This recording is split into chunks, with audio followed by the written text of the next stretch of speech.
जय हिंद बच्चों।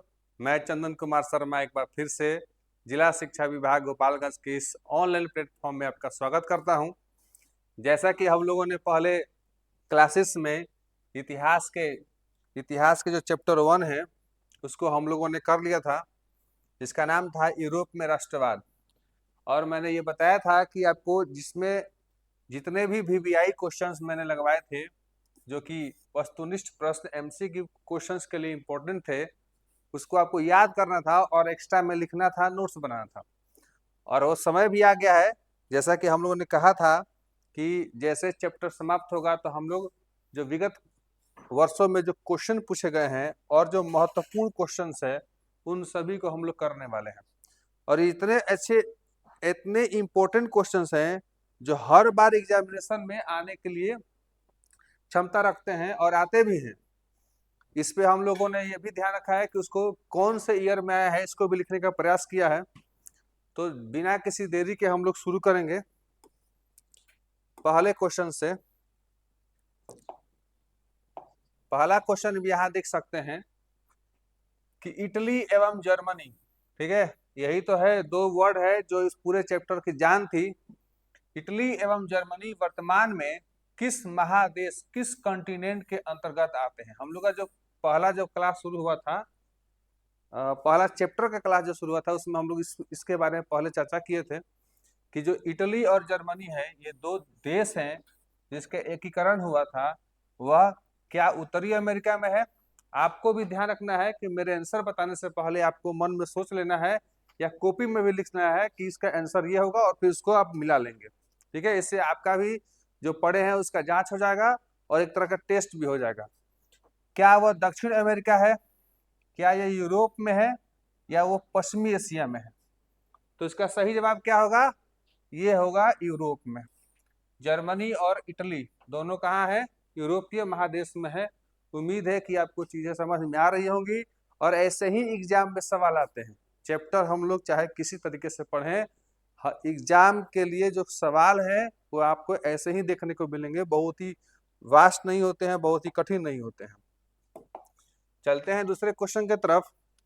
दूसरा क्वेश्चन कह रहा है कि फ्रांस में किस शासक वंश की पुनर्स्थापना, पुनर्स्थापना का मतलब होता है दोबारा से स्थापित करना, पुनर्स्थापना वियना कांग्रेस के द्वारा, यानी वियना कांग्रेस द्वारा की गई थी। हम सभी को पता है कि जो वियना कांग्रेस है वह नेपोलियन बोनापार्ट के हारने के बाद 1815 ईस्वी में किया गया था। और ये जो बैठक थी, ये जो वियना कांग्रेस की, वह हुई थी ऑस्ट्रिया की राजधानी कहाँ पर? वियना में। ठीक है, वियना में। और इसका जो अध्यक्षता किया था वो कौन किया था? आप यहाँ देखेंगे तो मेटरनिक।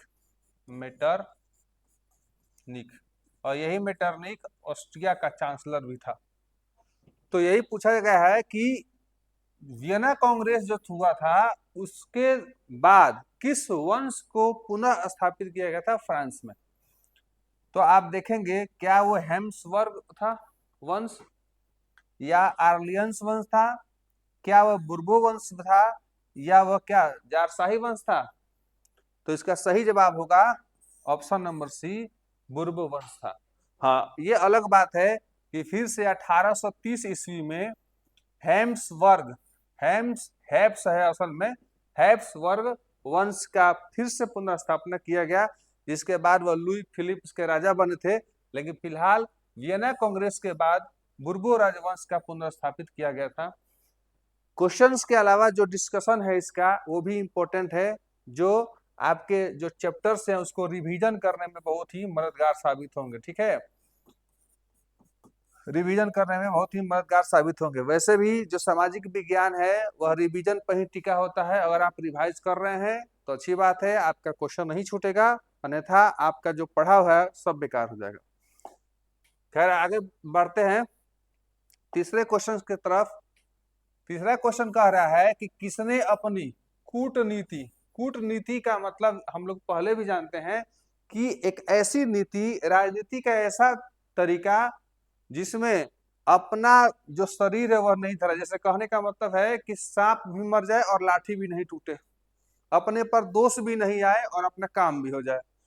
तो कूटनीति के बल पर इटली की समस्या, जो भी इटली में जो एकीकरण की जो समस्याएं थी, वो संपूर्ण यूरोप की समस्या बना दिया। तो बहुत ही बड़ी उपलब्धि थी। क्या वह मेजनी था, क्या वह गैरिबाल्डी था, क्या वह काउंट कावूर था, या वो विक्टर इमैनुअल था? तो इसका सही जवाब होगा काउंट कावूर।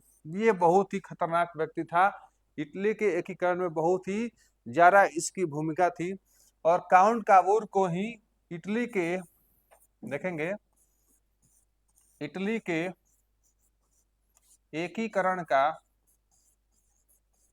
इटली के एकीकरण का वास्तुकार कहा जाता है। वास्तुकार कहा जाता है। ठीक है, चलते हैं नेक्स्ट क्वेश्चन की तरफ। एक एक क्वेश्चन पर ध्यान से देखना है, ठीक है। अगला क्वेश्चन है कि इटली एवं जर्मनी के एकीकरण के विरुद्ध, यानी कौन सा ऐसा देश था जो इन दोनों के एकीकरण में बाधा उत्पन्न कर रहा था? कौन इसके विरुद्ध में था? निम्न में से कौन था? क्या वह इंग्लैंड था, क्या वह रूस था, क्या वह ऑस्ट्रिया था, या फिर वह प्रसा था? तो इसका सही जवाब होगा वह ऑस्ट्रिया था। हम सब पढ़ते समय यह ध्यान दिए थे कि चाहे वो इटली हो चाहे वो जर्मनी हो, इन दोनों के एकीकरण में ऑस्ट्रिया सबसे बड़ी बाधा थी। ठीक है, और इसका जो चांसलर था वो कौन था? मेटरनिक। ठीक, ये बार बार लिख रहे हैं, बार बार इसलिए पढ़ रहे हैं ताकि आपका रिवीजन होते रहे। नेक्स्ट आगे बढ़ते हैं। क्वेश्चन नंबर 5 है। क्वेश्चन नंबर 5 है कि काउंट कावूर को विक्टर इमैनुअल ने किस पद पर नियुक्त किया था? यहां ध्यान देना है। जब इटली का एकीकरण का जब चरण दूसरा शुरू हो गया तो शासक कौन बन गए थे? Victor Emmanuel. कहाँ के? सार्डिनिया पिडमोंट के। सार्डिनिया पिडमोंट के, पिडमोंट के ये शासक बन बैठे थे। और इन्होंने ही, विक्टर इमैनुअल ने ही काउंट कावूर को प्रधानमंत्री के पद पर नियुक्त किया था। इनसे पहले फ्रेडरिक थे जो कि शासक थे, वह एक निरंकुश शासक था। लेकिन विक्टर इमैनुअल ने काउंट कावूर को किस पद के लिए चुना था? प्रधानमंत्री के पद पर से चुना था। चलिए नेक्स्ट क्वेश्चन की तरफ बढ़ते हैं। अगला क्वेश्चन है 6 नंबर कि गैरीबाल्डी, मैंने जहां जहां वीवीआई लगवाया था वो सारे के सारे क्वेश्चन आपके यहाँ दिख रहे हैं। गैरीबाल्डी पेशे से क्या था, यानी ऑक्यूपेशन उसका क्या था? क्या असल में वो क्या करता था? क्या वह सिपाही था, क्या वह किसान था, क्या वह जमींदार था, या वह क्या था? नाविक था। तो हमने पढ़ाई किया है कि गैरीबाल्डी क्या था? एक नाविक था। और गैरीबाल्डी में ही एक बात यहाँ पर समझने वाली बात है कि इसे विक्टर इमैनुअल ने दक्षिण इटली का शासक बना रहे थे। लेकिन इसने क्या कर दिया? शासक बनने से इनकार कर दिया था। और इसी इनकार के वजह से हमारे भारत के जो लाला लाजपत राय थे, इन्होंने देखा कि भाई इतने बड़े पद को लाला लाजपत राय भाई देखे कि इतने बड़े बलिदान दे रहा है भाई, बना बनाया राज्य का जो शासक है वो शासक बनने से इनकार कर रहा है। तो लाला लाजपत राय ने ही गैरीबाल्डी की जीवनी लिखी थी। ठीक है, तो इसका सही जवाब क्या होगा? वह पेशे से नाविक था। आगे चलेंगे अगले क्वेश्चन की तरफ कि जर्मन राइन राज्य बहुत ही ज्यादा इंपॉर्टेंट है। आप देख सकते हैं कि यह 2026 इसी बार के एग्जामिनेशन में पूछा गया है। ठीक है, तो जर्मन राइन राज्य का निर्माण किसने किया था? क्या वह लुई 18वां था, क्या वह नेपोलियन बोनापार्ट था, क्या वह नेपोलियन थर्ड था, या वह बिस्मार्क था? तो हमने पढ़ाई किया है कि जो जर्मन जो राष्ट्र था वह शुरू में 300 छोटे छोटे रियासतों में विभक्त था, ठीक है। लेकिन एंट्री होती है किसकी, नेपोलियन बोनापार्ट की, और इसने इसको क्या किया कि 39 रियासतों में इसे संगठित कर दिया और इसी का नाम रखा राइन राइन राज्य, ठीक है, राइन राज्य। और इसकी स्थापना किया था उसने 1806 ईस्वी में। अब इससे पहले नेपोलियन बोनापार्ट 1804 ईस्वी में क्या करता है, यह फ्रांस का शासक बन जाता है, ठीक है। 1804 में फ्रांस का शासक बन जाता है और 1804 में ही नेपोलियन संहिता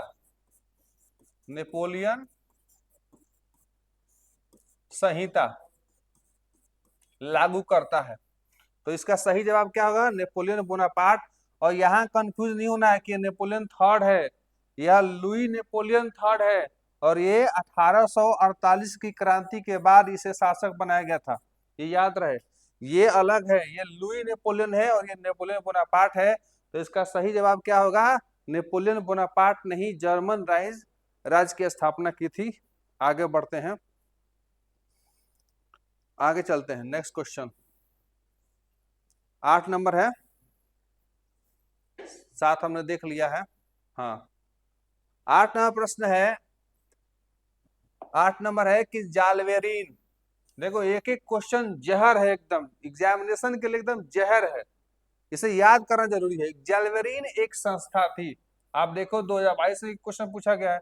जालवेरीन क्या थी, एक संस्था थी। क्या वह क्रांतिकारियों की थी, क्या वह व्यापारियों की थी, या वह विद्वानों की थी, या पादरी सामंतों की। तो जालवेरीन एक व्यापारियों की संगठन थी। व्यापारी असमानता से जूझ रहे थे और उन्होंने ही संगठित होकर जालवेरीन की स्थापना की, जिससे व्यापार में उनको समानता मिल गई, व्यापार में उन्हें समानता मिल गई, ठीक है। तो यहाँ याद रखना है कि जालवेरीन कैसी संस्था है, व्यापारियों की संस्था है। चलिए नेक्स्ट देखते हैं 9 नंबर। क्वेश्चन नंबर 9 है कि इंग्लैंड का वह कौन सा कवि, ठीक है, यूनानियों की स्वतंत्रता के लिए यूनान में ही शहीद हो गया। अब देखो, इंग्लैंड का आदमी है और यूनान में जाके इसकी स्वतंत्रता के लिए उसको अपना शहीद हो रहा है, ये बहुत बड़ी बात है। क्या वह शेक्सपियर था, क्या वह मिल्टन था, या वह लॉर्ड बायरन था, या इनमें से कोई नहीं था। तो इसका सही जवाब होगा लॉर्ड बायरन। और इसकी जो मृत्यु हो गई यूनान में, इसको यूनान के स्वतंत्रता संग्राम में सहानुभूति मिलने लगी, और इसी के मृत्यु के बाद ब्रिटेन भी चाहने लगा कि नहीं भाई, यूनान का क्या हो जाए, राष्ट्रीयकरण हो जाए, यूनान भी स्वतंत्र हो जाए। यूनान पर किसका शासन था, तुर्की का था। याद रखना, यूनान पर किसका शासन था, तुर्की का था। और तुर्की पर ऑटोमन साम्राज्य का शासन था, ठीक है। तो यूनान को इसके मरने से सहानुभूति प्राप्त हो गई ब्रिटेन की, और इसको अपने स्वतंत्रता होने में मदद मिला। चलते हैं अगले क्वेश्चन की तरफ। अगला क्वेश्चन 10 नंबर है कि फ्रैंकफर्ट, बहुत ही इंपॉर्टेंट, फ्रैंकफर्ट की संधि कब हुई थी, ये भी एग्जाम में पूछा हुआ सवाल है। तो क्या वह 1864 में हुई थी, कि 1866 में, या 1870 में, या 1871 में। तो यहां पर आप ध्यान देना फ्रैंकफर्ट की संधि के बारे में। तो इससे पहले 19 जून 1870 को, 1870 में होता है सेडोन का युद्ध। सेडोन का युद्ध, ये बार बार आएगा, हम लोग फिर से रिवीजन करेंगे। युद्ध होता है, और ये सेडोन का जो युद्ध होता है वह प्रसा और फ्रांस के बीच होता है। इसकी कहानी मैंने ऑलरेडी बता दी है। और इसी युद्ध के बाद संधि होती है 10 मई 1871 को, और इसी संधि का नाम रखा जाता है फ्रैंकफर्ट की संधि। और यही संधि है जिसके वजह से क्या हुआ, जर्मनी का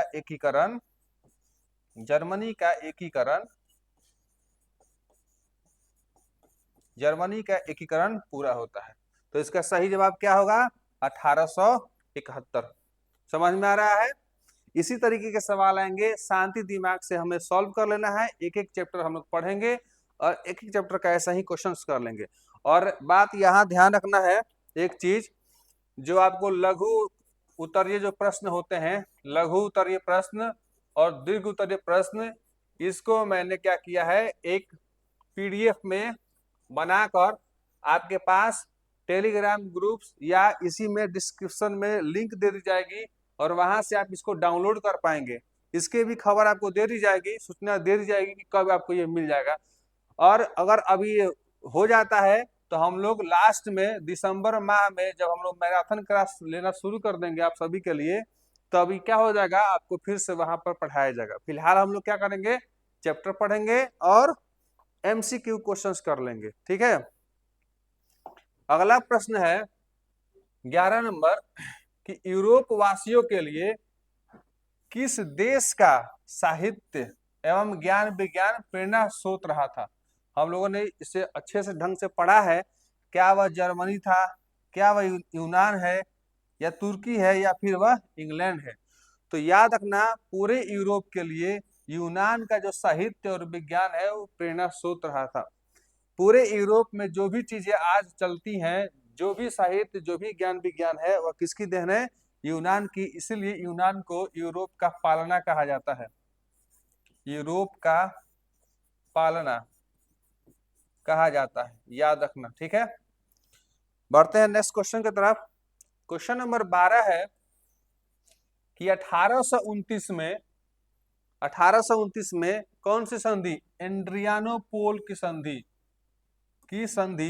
किस देश के साथ हुई थी। यहां ध्यान रखना है कि संधियां तो एक देश के बीच में होती नहीं है, लेकिन अगर हमें बोला कि किसके साथ हुई, तो जो देश हारता है उसी के ऊपर वो संधि को थोपी जाती है।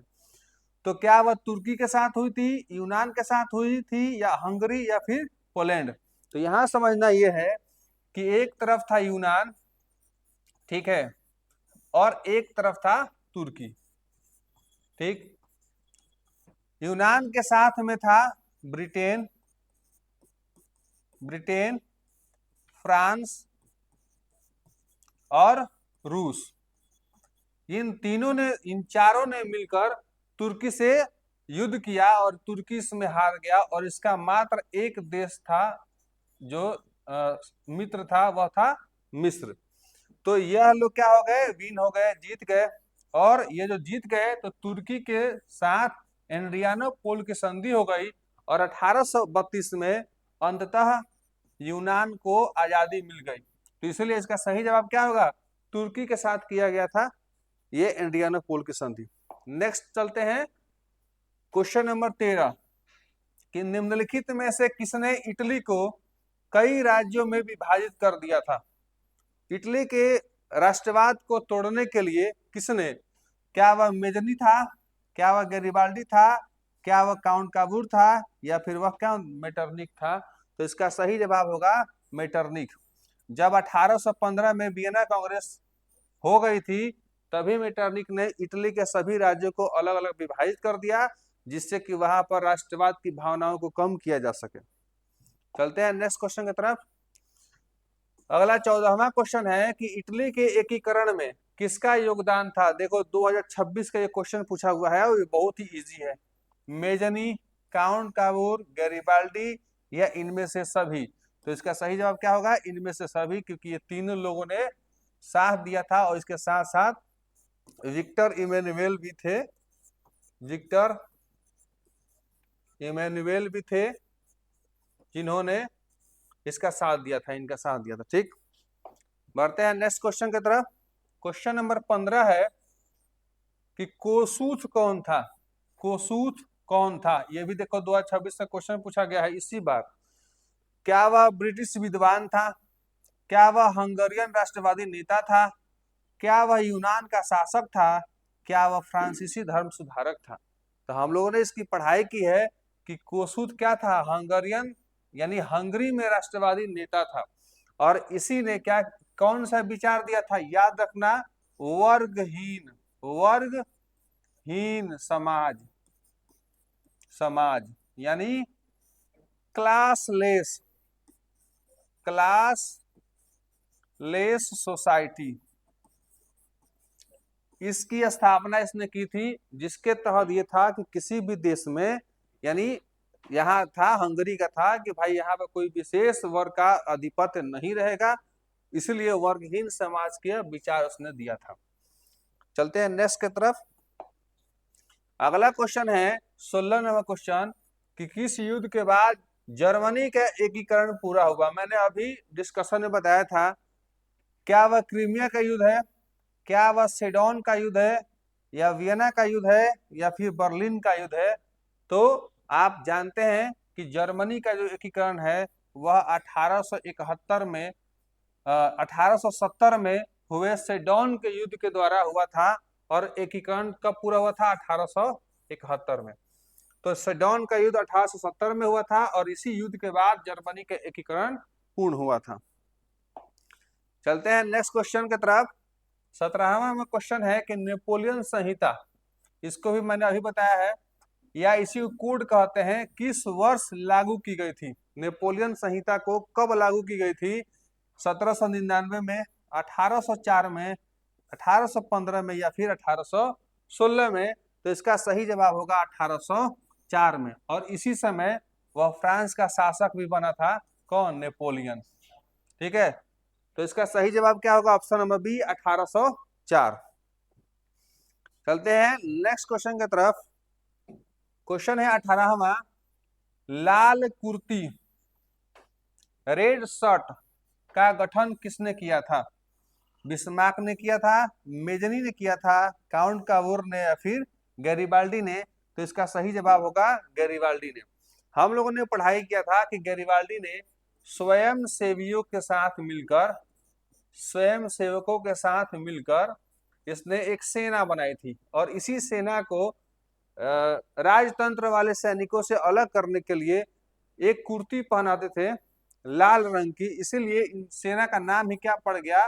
लाल कुर्ती सेना। ठीक है, आपको यहाँ ध्यान देना है, ये सभी क्वेश्चंस एग्जामिनेशन के लिए इंपॉर्टेंट है, इसलिए मैंने इसको लिया है। तो इसका सही जवाब क्या होगा? गैरिबाल्डी, जिसने लाल कुर्ती सेना का गठन किया था। आगे बढ़ते हैं 18 नंबर क्वेश्चन में, सॉरी 19 नंबर क्वेश्चन में, कि इटली के एकीकरण में निम्न में से किसका संबंध नहीं है? यहाँ ध्यान देना है कि नहीं है, इससे पहले है पूछा गया था, अभी बोला गया है नहीं है। क्या वह बिस्मार्क था, कावूर था, गैरिबाल्डी था, या फिर मेजनी? तो हम ये जानते हैं कि जो तीन लोग हैं ये इटली के एकीकरण से संबंधित हैं। ठीक है, और ये जो बिस्मार्क है वह जर्मनी के एकीकरण से संबंधित था। ठीक है, इसीलिए इसका सही जवाब क्या हो जाएगा? बिस्मार्क, जो कि इटली के एकीकरण से नहीं, जर्मनी के एकीकरण से संबंधित था। अगला क्वेश्चन है कि 20 नंबर की रक्त और लौह की नीति, ये हम लोग पढ़ चुके हैं पहले से, बीबीआई क्वेश्चन भी है और ये एग्जाम में पूछा ही है कि नीति का अवलंबन किसने किया था? इसका क्या ये मेजनी ने किया था, हिटलर ने किया था, बिस्मार्क ने किया था, या फिर विलियम प्रथम ने किया था? तो लौह एवं रक्त की नीति का अवलंबन बिस्मार्क ने किया था, इसलिए इसका सही जवाब क्या होगा? बिस्मार्क होगा। नेक्स्ट आगे बढ़ेंगे कि हंगरी की राजधानी, हंगरी हम लोग पढ़े थे, कोसूथ वाली हंगरी, हंगरी की राजधानी कहाँ है? क्या वह बुडापेस्ट में है, रोम में है, पेरिस में है, या फिर मॉस्को में है? तो इसमें कुछ सोचना नहीं है, इसका सही जवाब क्या हो जाएगा? बुडापेस्ट हो जाएगा। हंगरी की राजधानी कहाँ है? बुडापेस्ट में है। चलिए नेक्स्ट क्वेश्चन की तरफ बढ़ते हैं। नेक्स्ट क्वेश्चन ये है कि मेजनी का संबंध किससे था? मेजनी का संबंध किस संगठन से था? ये हम लोग पहले से पढ़ चुके हैं। क्या वह डाइट से संबंधित था, लाल सेना से था, कार्बोनारी से था, या फिर फिलिक हेटारिया से था? तो मेजनी का जो संबंध है वह कार्बोनारी से था। कार्बोनारी एक गुप्त दल था, गुप्त संगठन था, और ये संगठन किनका था? क्रांतिकारियों का था, क्रांतिकारियों का था, या इसी को हम कह सकते हैं राष्ट्रवादियों का था। तो मेजनी का संबंध कार्बोनारी से था। चलिए आगे चलते हैं। अगला क्वेश्चन है 23 नंबर की विलियम प्रथम कहाँ का शासक बना था या था? ये क्वेश्चन 2024 से पूछा गया है। यूनान का था, इटली का था, प्रसा का था, या फिर ऑस्ट्रिया का था? तो इसका सही जवाब होगा वह प्रसा का था। इसी के नेतृत्व में जर्मनी का एकीकरण और बिस्मार्क के सहयोग से हुआ था। ठीक है, बिस्मार्क और ये विलियम प्रथम के सहयोग से यह जर्मनी के एकीकरण पूरा हुआ, और विलियम प्रथम ने बिस्मार्क को अपना प्रधानमंत्री चांसलर भी नियुक्त किया गया था। ठीक है, आगे बढ़ते हैं। क्वेश्चन नंबर 24 में वियना सम्मेलन कब हुआ था? इसको भी मैंने डिस्कशन में बताया है। 1820, 1815, 1818 या 1848? तो वियना कांग्रेस या वियना सम्मेलन 1815 में हुआ था। इसका सही जवाब होगा ऑप्शन नंबर बी, 1815। और इसका जो अध्यक्षता था वो किसने किया था? मेटरनिख ने। ये भी ध्यान रखना है, बार बार मैंने इसको लिखा है ताकि आपको याद रहे। क्वेश्चन नंबर 25 है कि इटली के एकीकरण का मसीहा, यहाँ मैंने इसको भी बताया है, इटली के एकीकरण का मसीहा कौन था? क्या वह मेटरनिख था, मेजनी था, नेपोलियन था, या फिर वह गैरीबाल्डी था? तो हम बताए थे कि म से मसीहा और म से ही मेजनी, तो मेजनी ही था जो इटली के एकीकरण का मसीहा था। अगला क्वेश्चन है प्रश्न संख्या 26, यंग यूरोप। ठीक है, यंग यूरोप का संस्थापक कौन था? यानी किसने यंग यूरोप की स्थापना की थी? तो क्या वह मेजनी था, विक्टर इमैनुअल थे, गैरीबाल्डी था, या फिर मुसोलिनी? तो इसका सही जवाब होगा मेजनी। असल में यंग यूरोप की स्थापना 1834 ईस्वी में हुई थी। यंग यूरोप, और इसका उद्देश्य क्या था कि पूरे यूरोप में राष्ट्रवादी भावनाओं को तेज करना। और इसी से पहले 1831 ईस्वी में हुआ था यंग इटली। इन दोनों की स्थापना किसने किया था? मेजनी ने ही किया था। यंग इटली का जो उद्देश्य था इटली में बाह्य यानी विदेशी हस्तक्षेप को कम करना या बंद करना। ठीक है, ये दोनों जो संस्था थी जो एग्जामिनेशन के लिए इंपॉर्टेंट है, और इसकी दोनों की स्थापना मेजनी नहीं की थी। चलिए नेक्स्ट क्वेश्चन में तो बढ़ते हैं। इटली के एवं जर्मनी के एकीकरण के विरुद्ध कौन सा देश था? तो ये शायद रिपीटेड क्वेश्चन है। इसका सही जवाब क्या हो जाएगा? ऑस्ट्रिया। ठीक है, ऑस्ट्रिया था जिसने इटली और जर्मनी के एकीकरण में विरोध किया था। नेक्स्ट क्वेश्चन देखते हैं। क्वेश्चन नंबर 28 है कि जर्मनी के एकीकरण के लिए उत्तरदायी या वास्तुकार कौन था? कौन उत्तरदायी था या फिर वास्तुकार कौन था? तो यहाँ पूछा गया क्या जर्मनी का एकीकरण, तो क्या वह लेनिन था, गैरीबाल्डी था, बिस्मार्क था, या फिर मेजनी था? तो इसका सही जवाब होगा बिस्मार्क। यही उत्तरदायी या फिर वास्तुकार कह सकते हैं। अगला क्वेश्चन है क्वेश्चन नंबर 29 कि फ्रांस में सामंतवाद का अंत कब हो गया? ये क्वेश्चन देखो 2023 में पूछा गया सवाल है कि फ्रांस में सामंतवाद का अंत कब हुआ? 18 नवंबर 1789 को हुआ, या 4 अगस्त 1789 को हुआ, या 24 सितंबर 1789 को हुआ, या 21 मई को हुआ? तो इसका सही जवाब क्या होगा? इसका सही जवाब हो जाएगा 4 अगस्त 1789 को। असल में 14 जुलाई 1789 को बेस्तिल का जो बेस्तिल जेल था उसको तोड़कर फ्रांस की क्रांति हुई थी, और 4 अगस्त को सामंतवाद का वहां पर अंत कर दिया गया। ठीक है, आगे बढ़ते हैं। अगला क्वेश्चन है क्वेश्चन नंबर 30 कि यूरोपीय सभ्यता का पालना किसे कहा जाता है? मैंने अभी बताया था कि यूरोपीय सभ्यता का पालना क्या यूरोप को कहते हैं, इटली को कहते हैं, जर्मनी को कहते हैं, या फिर ब्रिटेन को कहते हैं? तो इसका सही जवाब क्या हो जाएगा? यूनान को कहते हैं। नेक्स्ट अगला है 31वां प्रश्न कि यूरोप का मरीज किसे कहते हैं? अभी यूरोप का पालना पड़े थे, अभी है यूरोप का मरीज किसे कहते हैं? तो यूनान को तो क्या बोलते हैं? यूरोप का मसीहा कहते हैं, सॉरी यूरोप का क्या बोलते हैं? एक मिनट, हाँ, यूरोपीय सभ्यता का पालना कहते हैं, जबकि मरीज तुर्की को कहते हैं। ठीक है, यूरोप का मरीज किसको बोलते हैं? तुर्की को बोलते हैं, ये याद रखिएगा। ये भी क्वेश्चन 2019 में पूछा गया है। नेक्स्ट क्वेश्चन देखिएगा 32। 1830 की क्रांति के बाद फ्रांस में किस प्रकार का शासन स्थापित हो गया? तो 1830 क्रांति के बाद क्या निरंकुश शासन ही रहा, या गणतंत्र हो गया, या संवैधानिक राजतंत्र आ गया, या संघीय शासन व्यवस्था को ला दिया गया? तो 1830 की क्रांति के बाद संवैधानिक राजतंत्र लाया गया। असल में इस समय लुई फिलिप को राजा बनाया गया था। ठीक है, लुई फिलिप को शासक बनाया गया था, जो कि क्या थे? उदारवादी थे। ठीक है, और इन्होंने ही संवैधानिक राजतंत्र का शासन शुरू किया। इसमें होता क्या है कि राजा भी होंगे और लोगों के द्वारा चुना गया संविधान भी होगा। ठीक है, इसी व्यवस्था को संवैधानिक राजतंत्र कहा जाता है। अगला क्वेश्चन है 33 कि मेटरनिख कौन था? यहाँ पर हमने कई बार इसको देख लिया है। क्या यह फ्रांस का सम्राट था, क्या यह ऑस्ट्रिया का चांसलर था, क्या यह फ्रांस का सम्राट था, या फिर प्रसा का चांसलर था? तो इसका मेटरनिख का सही जवाब होगा, यह था ऑस्ट्रिया का चांसलर, जिसने वियना कांग्रेस में अध्यक्षता भी की थी। अगला और खत्म ही होने वाला है बहुत ही जल्दी, क्वेश्चन नंबर 34 है कि वियना सम्मेलन का अध्यक्ष कौन था? क्वेश्चन आ ही गया।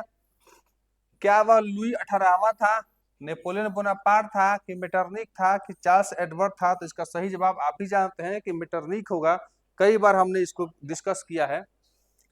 अगला क्वेश्चन है 35वां प्रश्न कि 1866 ईस्वी में सेडोवा का युद्ध किनके मध्य हुआ था? मैंने इसको भी डिस्कस किया है क्लासेस में। क्या वह फ्रांस और प्रसा के बीच हुआ था, क्या वह ऑस्ट्रिया और प्रसा के बीच हुआ था, या वह यूनान और तुर्की के बीच हुआ था, या इनमें से कोई नहीं? इसका जवाब आप दीजिए। इसका सही जवाब होगा ऑस्ट्रिया और प्रसा के बीच में सेडोवा का युद्ध हुआ, जबकि फ्रांस और प्रसा के बीच में कौन सा हुआ था? तो सेडोन का युद्ध हुआ था, सेडोन का युद्ध हुआ था। ठीक है, नेक्स्ट बढ़ते हैं 36। किसने कहा था कि फ्रांस जब छींकता है तो बाकी यूरोप को सर्दी जुकाम हो जाता है? अब आप सोचिए, हिटलर बोला था, ये नेपोलियन बोला था, कि मेटरनिख, या फिर मेजरनिख? इसका सही जवाब होगा मेटरनिख। ये बोल दिया था पूरी तरीके से कि फ्रांस जब छींकता है तो पूरे यूरोप में सर्दी जुकाम हो जाता है। ठीक है, ये कथन किसका है? तो मेटरनिख का था। अगला क्वेश्चन देखेंगे 37 कि यूरोपीय राष्ट्रवाद से प्रभावित होकर किस भारतीय शासक ने जैकोबिन क्लब की स्थापना कर दी थी और उसका सदस्य भी बन गया था? ठीक है, क्या वह शिवाजी महाराज थे, क्या वह टीपू सुल्तान था, क्या वह हैदर अली थे, या इनमें से कोई नहीं? तो इसका सही जवाब होगा टीपू सुल्तान, जिसने जैकोबिन क्लब की स्थापना भी की थी और उसका सदस्य भी बने थे। नेक्स्ट 38 नंबर प्रश्न है कि चार्ल्स 10th ने किसे अपना प्रधानमंत्री नियुक्त किया था? चार्ल्स 10th के समय में ही 1830 की क्रांति हुई थी। ठीक है, और 1830 की क्रांति का मेन कारण ही था पोलिगनेक, क्योंकि चार्ल्स 10th ने पोलिगनेक को अपना प्रधानमंत्री नियुक्त किया, जो कि खुद मेटरनिख जैसा ही घोर प्रतिक्रियावादी था। ठीक है, प्रतिक्रियावादी था। ठीक है, इसके बाद आगे बढ़ते हैं। प्रश्न संख्या 39 है कि लुई फिलिप ने किसे अपना प्रधानमंत्री नियुक्त किया था? वो था चार्ल्स 10th और यहाँ आ गया लुई फिलिप। तो इसने गीजू को अपना प्रधानमंत्री नियुक्त किया था और ये भी पूरी तरीके से घोर प्रतिक्रियावादी था। ये दोनों प्रधानमंत्री ही क्रांति के मेन कारण बने थे। इसके बाद आगे बढ़ेंगे और ये आखिरी 2 क्वेश्चंस बचा हुआ है। क्वेश्चन नंबर आगे है कि क्रीमिया का युद्ध, ठीक है, क्रीमिया का युद्ध कब हुआ था? यही क्रीमिया का युद्ध हुआ था जिसमें काउंट काबोर ने फ्रांस को बिना बताए, बिना सहायता मांगे सहायता दी थी। क्या क्रीमिया का युद्ध 1815 में हुआ कि 1853-54 में हुआ, 1856 में या 1857 में? इसका सही जवाब होगा 1853 से 54 में हुआ था क्रीमिया का युद्ध। और आखिरी सवाल अब हम लोग के सामने ये रहा 40 नंबर वाला सवाल, और ये आखिरी सवाल है कि जर्मनी की संसद को क्या कहा जाता था उस समय? ठीक है, जर्मनी के संसद को क्या कहा जाता था? क्या हम उसे ड्यूमा कहते थे, डाइट कहते थे, कि सीनेट कहते थे, या फिर संसद कहते थे? तो डाइट नहीं, यहाँ पर डायट होता है। ठीक है, तो इसका सही जवाब क्या होगा? जर्मनी के संसद को डायट कहते थे। और इसी के साथ हमारा जो क्वेश्चन का जो दौर था पहला क्वेश्चन का वो खत्म हुआ। और अगले जो क्लास जब भी होगा वो हम लोग उसमें पढ़ने वाले हैं भूगोल, ठीक है, जियोग्राफी पढ़ेंगे। इसमें हमारा ओरिएंटेशन, और ओरिएंटेशन क्या 2-4 मिनट का बता दीजिए कौन कौन से चैप्टर पढ़ने हैं, और उसके बाद से सीधे भूगोल के चैप्टर 1 से शुरू करेंगे और फिर से उसके भी MCQ क्वेश्चंस को पढ़ेंगे। तब तक आप हंसते रहिए, मुस्कुराते रहिए और मन लगा के पढ़ते रहिए। जय हिंद।